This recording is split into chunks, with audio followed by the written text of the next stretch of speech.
versículo 31 do livro de Números, né? Estamos lendo Números, versículo 31 do capítulo 11. Diz assim: Então soprou um vento do Senhor e trouxe codornizes do mar e as espalhou pelo arraial, quase caminho de um dia ao seu redor, cerca de 2 côvados sobre a terra. Levantou-se o povo todo aquele dia e à noite e o outro dia, e recolheu as codornizes.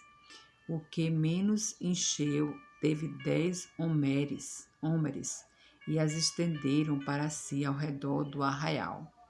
Estavam ainda a carne entre os seus dentes, antes que fossem mastigadas, quando se acendeu a ira do Senhor contra o povo e o feriu com praga muito grande. Pelo que o nome daquele lugar se chamou Quebrote Atavá, porquanto ali enterraram o povo que teve o desejo das comidas dos egípcios. Enterraram.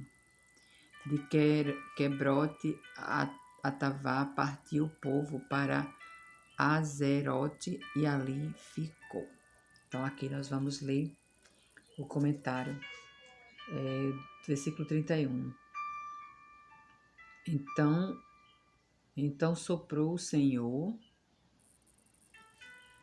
o vento e trouxe codornizes do mar e as espalhou pelo arraial, quase caminho de um dia ao seu redor, cerca de 2 côvados, né? Aqui vai explicar a palavra 2 côvados. Não se trata de espessura da camada de codornizes espalhada pelo chão, mas sim que os pássaros esgotados pela migração estavam voando nesta altura, mais de 1 metro, e por isso mesmo eram uma presa fácil para os israelitas. Então, Deus fez com que eles voassem baixinho para eles poderem pegar, né? Estenderam para si. Cada pessoa pendurava as cordonizes que recolhera para deixar escorrer o sangue até antes de comê-la, né? Tem que tirar o sangue. Deus castiga os infiéis e concupiscentes. Quebrote Atavá quer dizer sepulcros de concupiscência, a morte dos maus. Então aqui Deus mostrou o castigo, né, para essas pessoas. O versículo 12, o capítulo 12 quer dizer, o capítulo 12, né, a sedição de Miriam e Arão. Vamos ler o que significa a sedição, né? Vamos procurar aqui no dicionário. Sedição.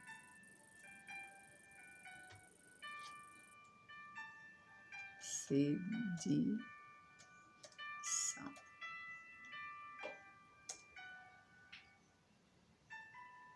Significado de sedição.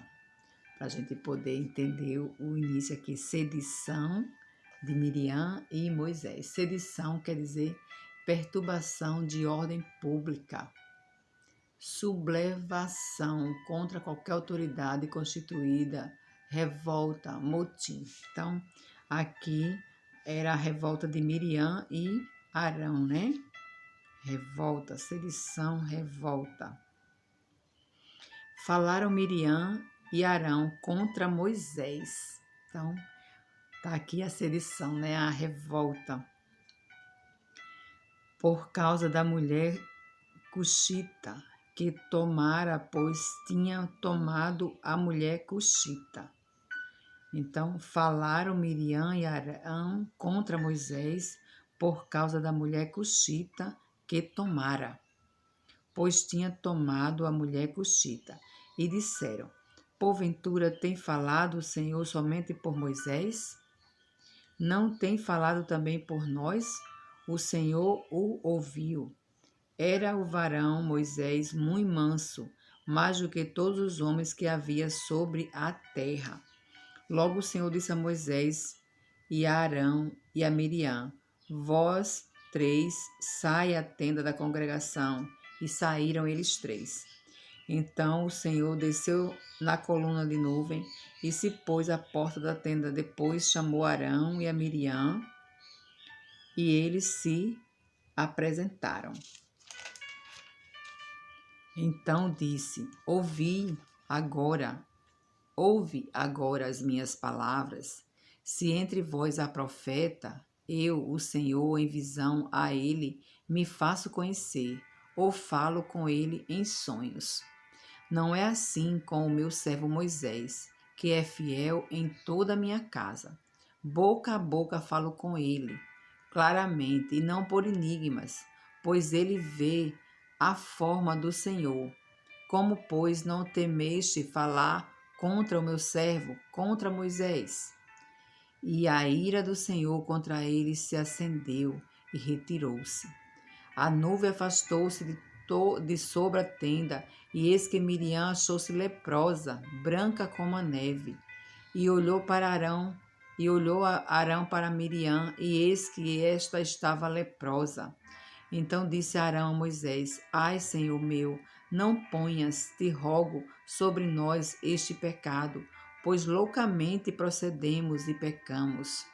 Ora, não seja ela como um aborto que, saindo do ventre de sua mãe, tem a metade da sua carne já consumida. Moisés clamou ao Senhor, dizendo: Ó Deus, rogo-te que a cures. Respondeu o Senhor a Moisés: se seu pai lhe cuspira no rosto, não seria envergonhada por 7 dias? Será detida 7 dias fora do arraial e depois recolhida. Assim Miriam foi detida fora do arraial por 7 dias, e o povo não partiu enquanto Miriam não foi recolhida. Porém, depois o povo partiu de Razarote e acampou-se no deserto de Parã. Então, aqui mostra, né, que Deus ele castigou porque foram falar de Moisés, né, como Moisés aos olhos era bendito, né, aos olhos do Senhor. Aí aqui ele fala sobre a palavra manso, que está no versículo 3. Era o varão Moisés muito manso, né? A palavra manso, anal, se refere aos pobres, né? Simples e ignorantes, mas também às virtudes de humildade e de ternura. Virtudes que Moisés tinha tornado-a, pois, digno de sua vocação, o inocente das queixas levantadas contra ele. Esta mansidão ou humildade é uma virtude necessária para a vida cristã. Olha só, é necessária. É um exemplo digno de imitação e traz suas recompensas aos que dizem que a humildade não permitiria a Moisés escrever isto em seu próprio respeito. Respondemos que o dever de Moisés de transmitir uma parte da palavra de Deus não se coadunaria com a modéstia que alterasse os fatos da história. Então, não é porque Moisés era humilde que ele não ia escrever isso na história, né? Eu, particularmente, acho muito, muito lindo que tenha realmente isso escrito. Aqui tem um resumo do versículo 1 ao 16, né? Que é o tamanho do capítulo 12. A murmuração de Miriam e de Arão contra Moisés. Os dois eram mais velhos que Moisés e, por pretensões em assuntos de família, estavam dispostos a desafiar a autoridade de Moisés. Então, por isso que é sedição. Eles queriam realmente desafiar a autoridade de Moisés, né? Deus, porém, não deixa de punir os que maltratam e desprezam seus servos, né? Comparar com o Salmo 105, verso 15. Salmo 105, verso 15. Salmo 105, verso 15. Diz assim, dizendo: Não toqueis nos meus ungidos, nem maltrateis os meus profetas, né? Então Deus está dizendo: não toqueis no meu ungido. Ai de quem tocar no meu ungido, né? Aí ele continua. O 12º capítulo nos ensina: os ciúmes entre os obreiros cristãos são tristes e perigosos. 1, né? 2, o silêncio é a melhor resposta às acusações falsas. 3. O próprio Deus é o melhor defensor e campeão da sua própria honra e do seu povo. 4. Deus pede, sobretudo, a fidelidade do seu serviço. Em Hebreus 3, 1 a 6, muito bem, servo bom e fiel. Está em Mateus 25, 23. Vamos ler Mateus 25, 23.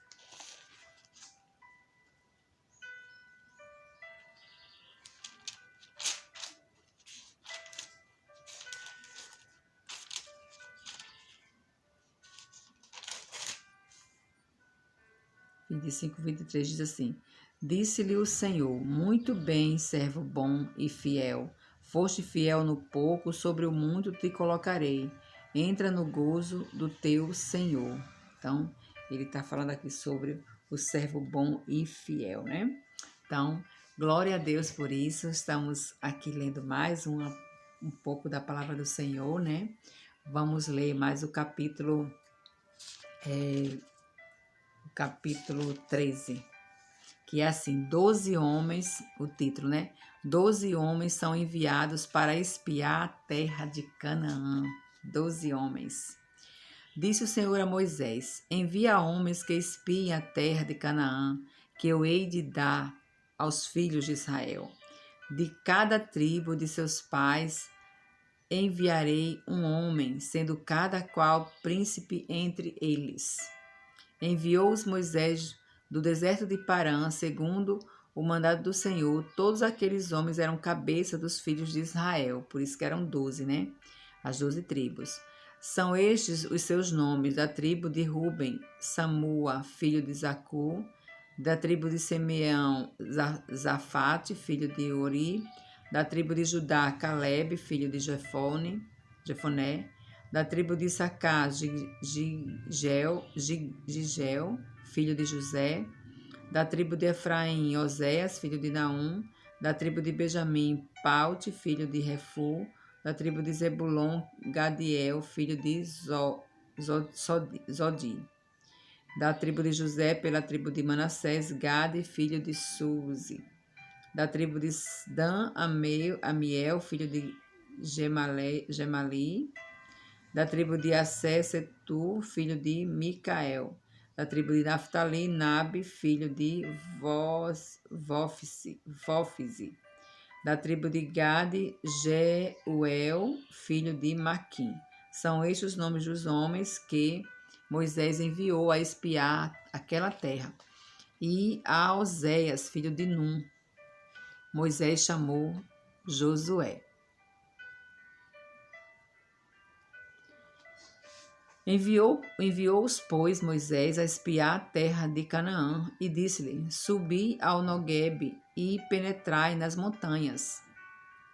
Vede a terra que tal é, e o povo que nela habita, se é forte ou fraco, se poucos ou muitos. E qual é a terra em que habita, se boa ou má, e que tais são as cidades em que habita, se em arraiais, se em fortalezas. Tomai qual é a terra, se fértil ou estéril, se nela matas ou não. Tende ânimo e trazei do fruto da terra. Eram aqueles dias os dias das primícias das uvas. Assim subiram e espiaram a terra, desde o deserto de Zin até Reob, a entrada de Amate, e subiram pelo Neguebe e vieram até Hebron. Estava ali Aimã, Sesai e Talmai, filhos de Enaque. Hebron foi edificada 7 anos antes de Zoar, no Egito. Depois vieram até o vale de Escol, e dali cortaram um ramo de vide com um cacho de uva, o qual trouxeram 2 homens numa vara, como também romães e figos. Esse lugar se chamou Vale de Escol, por causa do cacho que ali cortaram aos filhos de Israel. Então vamos ficar por aqui. Amanhã nós voltamos a ler mais, se Deus quiser. Em nome de Jesus, vamos orar. Querido Deus, amado Pai, muito obrigada, Senhor Deus, pela leitura da Tua palavra, tão ricamente nos fala ao nosso coração, Pai. Muito obrigada, Senhor Deus, por tudo. Abençoa nossos dias, Que possamos ter dias proveitosos na Tua presença, Senhor Deus, que possamos estar fazendo o nosso melhor sempre, Pai, para Te agradar. Em nome de Jesus eu te oro e te agradeço. Amém.